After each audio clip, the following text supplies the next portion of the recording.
Hello guys, if your Microsoft Office is not opening and if it's showing not responding or any kind of launching error, if it comes, we will go ahead and fix it for you. So let's get started.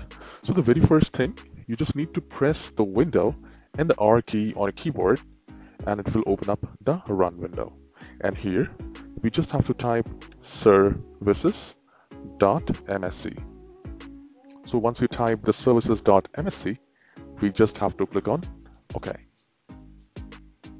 The moment we do it, a new window will appear, and which is called services. So here we need to select any of the services and just have to type P. So the moment I'll type P, I'll see all the lists which starts from P, and we are looking for an option which says print spooler.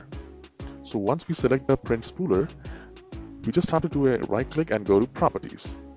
And here in the startup item, we need to select the manual, and here we need to click on apply and OK.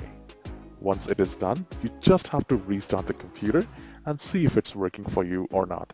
And if it doesn't, we will move to the next step, which is again press the window in R, or you can simply do a right click on the start icon and go to run. And this time we will type appwiz.cpl and hit enter. So it's appwiz.cpl. Note it down and just hit OK. So it will open up programs and features. So we are going to repair, either if you have Microsoft 365 or if you have standalone Microsoft Word or Microsoft Office installed, just look for that option here and select it, the Microsoft Office or Microsoft 365. Do a right click, click on change, and it will ask you to say yes. And here we are going to do the quick repair. So quick repair will take lesser time in order to fix, and if it fixes for you, well and good. If it doesn't, next time you just need to select the online repair. This process might take more time, and restart the computer and see if it's working for you or not. And if it has worked for you, please hit the like button and subscribe button